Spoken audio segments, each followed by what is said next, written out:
ओम नमो भगवते वासुदेवाय। ओम नमः शिवाय। श्री वासुदेव के पूजन की महिमा तथा एकादशी को भगवान के मंदिर में जागरण करने का महात्म्य। ब्रह्मा, राक्षस और चांडाल की कथा।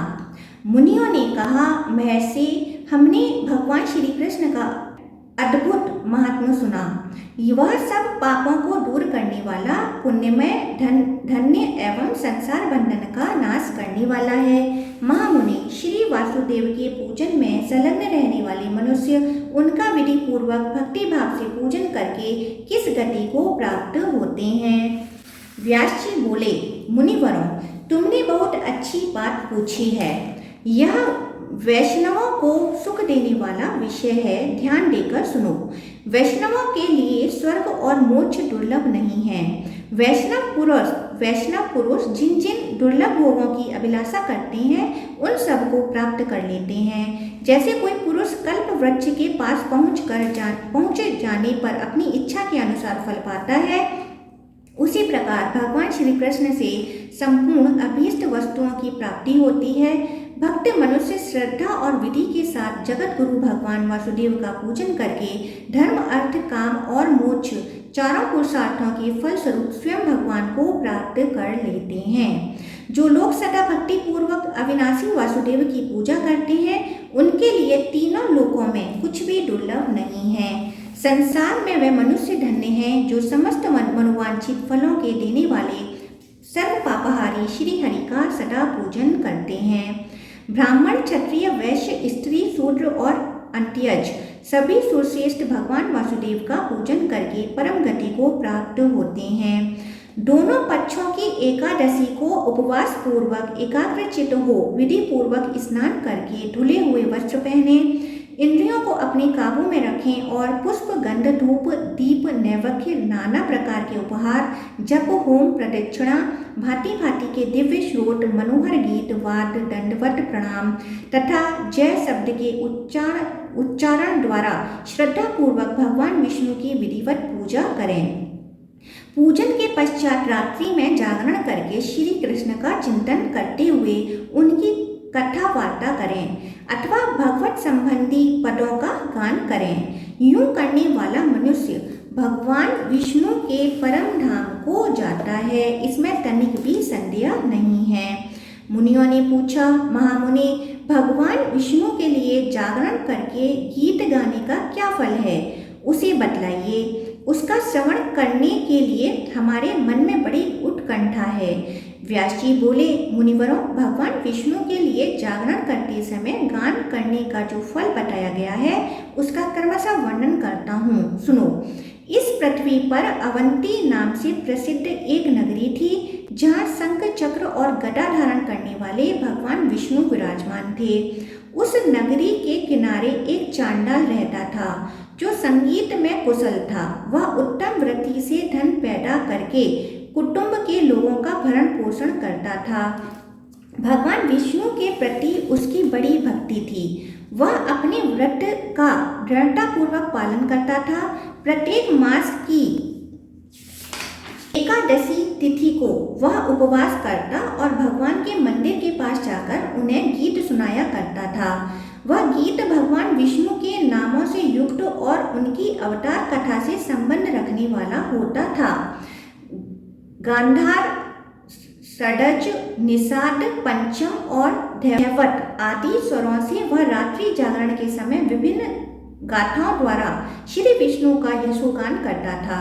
द्वादशी को प्रातः काल भगवान को प्रणाम करके अपने घर आता और पहले दामाद, भांजे और कन्याओं को भोजन कराकर पीछे स्वयं सब परिवार भोजन करता था। इस प्रकार विचित्र गीतों द्वारा भगवान विष्णु को प्रसन्नता का संपादन करते हुए उस चांडाल की आयु का अधिकांश भाग बीत गया। एक दिन चैत्र के कृष्ण पक्ष की एकादशी तिथि को वह भगवान विष्णु की सेवा करने के लिए जंगली पुष्पों का संग्रह करने के निमित्त भक्ति पूर्वक उत्तम वन में गया। छिपरा के तट पर महान वन के भीतर एक बहेड़े का वृक्ष था। उसके नीचे पहुंचने पर किसी राक्षस ने उस चांडाल को देखा और भक्षण करने के लिए पकड़ लिया। यह देख चांडाल ने उस राक्षस से कहा, भद्र, आज तुम मुझे ना खाओ, कल प्रातः खा लेना। मैं सत्य कहता हूँ, फिर तुम्हारे पास लौट आऊंगा। राक्षस, आज मेरा बहुत बड़ा कार्य है, अतः मुझे छोड़ दो। मुझे भगवान विष्णु की सेवा के लिए रात्रि में जागरण करना है, तुम्हें उसमें विघ्न नहीं डालना चाहिए। ब्रह्मा राक्षस संपूर्ण जगत का मूल सत्य ही है, अतः मेरी बात सुनो। मैं सत्य की शपथ खाकर कहता हूँ, पुनः तुम्हारे पास लौट आऊंगा।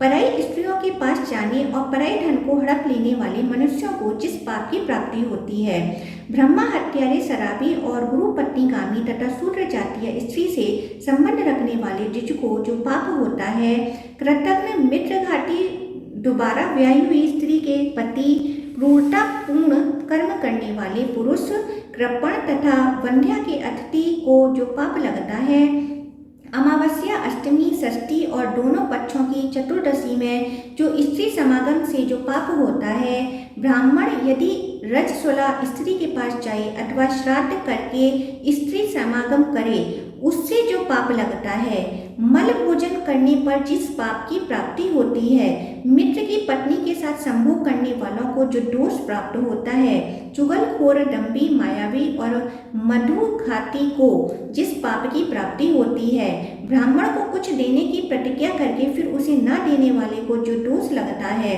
स्त्री हत्या, बाल हत्या और मिथ्या भाषण करने वाले को जो जिस पाप का भागी होना पड़ता है, देवता, वेद, ब्राह्मण, राजा, मित्र और साध्वी स्त्री की निंदा करने से जो पाप होता है, गुरु को झूठा कलंक देने, वन में आग लगाने, गौ की हत्या करने, ब्राह्मण धम होने और बड़े भाई के अविवाहित रहते स्वयं विवाह कर लेने पर जो पाप लगता है, तथा भ्रूण हत्या करने वाले मनुष्यों को जिस पाप की प्राप्ति होती है, अथवा यहाँ बहुत से शपथों का वर्णन करने से क्या लाभ। राक्षस, एक भयंकर शपथ सुन लो, यद्यपि वह कहने योग्य नहीं है तो भी कहता हूँ। अपनी कन्या को बेचकर जीविका चलाने वाले, झूठी गवाही देने एवं यज्ञ के अनधिकारी से यज्ञ कराने वाले मनुष्यों को जिस पाप का भागी होना पड़ता है, तथा सन्यासी और ब्रह्मचारी को काम भोग में आसक्त होने पर जिस पाप की प्राप्ति होती है, उक्त सभी पापों में लिप्त हूँ, यदि तुम्हारे पास लौटकर न आऊं। चांडाल की यह बात सुनकर ब्रह्मा राक्षस को बड़ा विस्मय हुआ। उसने कहा, जाओ, सत्य के द्वारा अपनी की हुई प्रतिज्ञा का पालन करना। राक्षस के यूं कहने पर चांडाल फूल लेकर भगवान विष्णु के मंदिर आया। उसने सभी फूल ब्राह्मण को दे दिए। ब्राह्मण ने उन्हें जल से धोकर उनके द्वारा भगवान विष्णु का पूजन किया और अपने घर की राह ली। किंतु चांडाल ने मंदिर के बाहर ही भूमि पर बैठकर उपवास पूर्वक गीत गाते हुए रात भर जागरण किया। रात बीती, सवेरा हुआ और चांडाल ने स्नान करके भगवान को नमस्कार किया। फिर अपनी प्रतिज्ञा सत्य करने के लिए वह राक्षस के पास चल दिया। उसे जाते देख किसी मनुष्य ने पूछा, भद्र, कहाँ जाते हो? चांडाल ने सब बातें कह सुनाई। तब वह मनुष्य फिर बोला, यह शरीर, धर्म, अर्थ, काम और मोक्ष चारों पुरुषार्थों का साधन है, अतः विद्वान पुरुष को बड़े यत्न से इसका पालन करना चाहिए। मनुष्य जीवित रहे तो वह धर्म, अर्थ, सुख और श्रेष्ठ मोक्ष गति को प्राप्त कर लेता है। जीवित रहने पर वह कीर्ति का भी उपार्जन करता है। संसार में मरे हुए मनुष्य को कोई चर्चा नहीं करता। उसकी बात सुनकर चांडाल ने युक्ति युक्त वचनों में उत्तर दिया, भद्र, मैंने शपथ खाई है, अतः सत्य को आगे करके राक्षस के पास जाता हूँ। तब उस मनुष्य ने फिर कहा, साधु, तुम ऐसी मूर्खता क्यों करते हो? क्या तुमने मुनिजन का यह वचन नहीं सुना? गौ, स्त्री और ब्राह्मण की रक्षा के लिए विवाह के समय रति के प्रसंग में, प्राण संकट काल में, सर्वस्व का अपहरण होते समय इन 5 अवसरों पर असत्य भाषण से पाप नहीं लगता।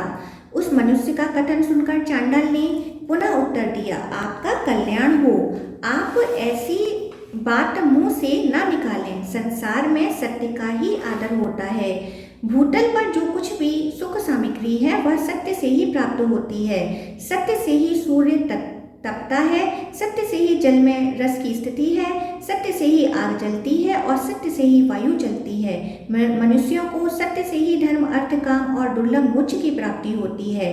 अतः सत्य का परित्याग न करें। लोक में सत्य ही परब्रह्म है, यज्ञों में भी सत्य ही सबसे उत्तम है तथा सत्य स्वर्ग से आया हुआ है, इसलिए सत्य को कभी नहीं छोड़ना चाहिए। यूं कहकर वह चांडाल उस मनुष्य को चुप कराकर उस स्थान पर गया जहाँ प्राणियों का वध करने वाला ब्रह्मा राक्षस रहता था। चांडाल को आया देख ब्रह्मा राक्षस ने नेत्र आश्चर्य से चकित हो उठे।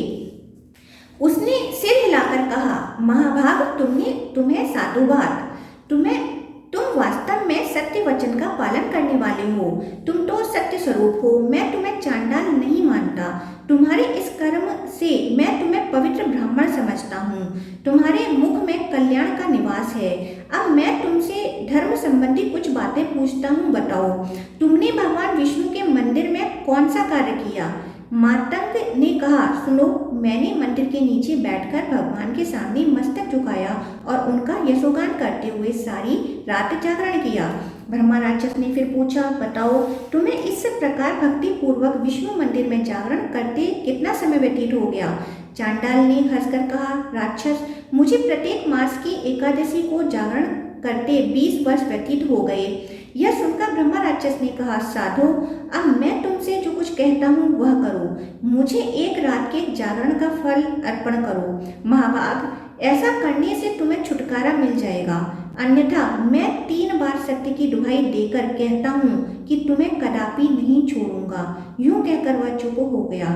चांडाल ने कहा, निशाचर, मैंने तुम्हें अपना शरीर अर्पित कर दिया है, अतः अब दूसरी बात करने से क्या लाभ? तुम मुझे इच्छा अनुसार खा जाओ। तब राक्षस ने फिर कहा, अच्छा, रात के दो ही पहर के जागरण और संगीत का पुण्य मुझे दे दो। तुम्हें मुझ पर भी कृपा करनी चाहिए। यह सुनकर चांडाल ने राक्षस से कहा, यह कैसी बेसिर पैर की बात करते हो? मुझे इच्छा अनुसार खा लो, मैं तुम्हें जागरण का पुण्य नहीं दूंगा। चांडाल की बात सुनकर ब्रह्मा राक्षस ने कहा, भाई, तुम तो अपने धर्म कर्म से सुरक्षित हो। कौन ऐसा अज्ञानी और दुष्ट बुद्धि का पुरुष होगा जो तुम्हारी ओर देखने, तुम पर आक्रमण करने तथा तुम्हें पीड़ा देने का साहस कर सके? दीन, पापग्रस्त, विषय विमोहित, नरक पीड़ित और मूढ़ जीव पर साधु पुरुष सदा ही दयालु रहते हैं। महाभाग, तुम मुझ पर कृपा करके एक ही याम के जागरण का पुण्य दे दो अथवा अपने घर को लौट जाओ। चांडाल ने फिर उत्तर दिया, ना तो मैं अपने घर लौटूंगा और न तुम्हें किसी तरह एक याम के जागरण का पुण्य ही दूंगा। यह सुनकर ब्रह्मा राक्षस हंस पड़ा और बोला, भाई, रात्रि व्यतीत होते समय जो तुमने अंतिम गीत गाया हो उसी का फल मुझे दे दो और पाप से मेरा उद्धार करो। तब चांडाल ने उससे कहा, यदि तुम आज से किसी प्राणी का वध ना करो तो मैं तुम्हें अपने पिछले गीत का पुण्य दे सकता हूँ, अन्यथा नहीं। बहुत अच्छा कहकर ब्रह्मा राक्षस ने उसकी बात मान ली। तब चांडाल ने उसे आधे मुहूर्त के जागरण और गान का फल दे दिया। उसे पाकर ब्रह्मा राक्षस ने चांडाल को प्रणाम किया और प्रसन्न होकर तीर्थों में श्रेष्ठ प्रथुडक तीर्थ को ओर चल दिया। वहां निराहार रहने का संकल्प लेकर ब्रह्मा राक्षस ने प्राण त्याग दिया। उस गीत के फल से पुण्य की वृद्धि होने के कारण उसका उस राक्षस योनि से उद्धार हो गया। प्रथुडक तीर्थ के प्रभाव से दुर्लभ ब्रह्मा लोक में जाकर उसने 10,000 वर्षों तक वहां निर्भय निवास किया। अंत में वह जितेंद्रिय ब्राह्मण हुआ और उसे पूर्व जन्म का स्मरण बना रहा। अब चांडाल की शेष कथा कहता हूँ, सुनो। राक्षस के चले जाने पर वह बुद्धिमान एवं संयमी चांडाल अपने घर आया। उस घटना से चांडाल के मन में बड़ा वैराग्य हुआ।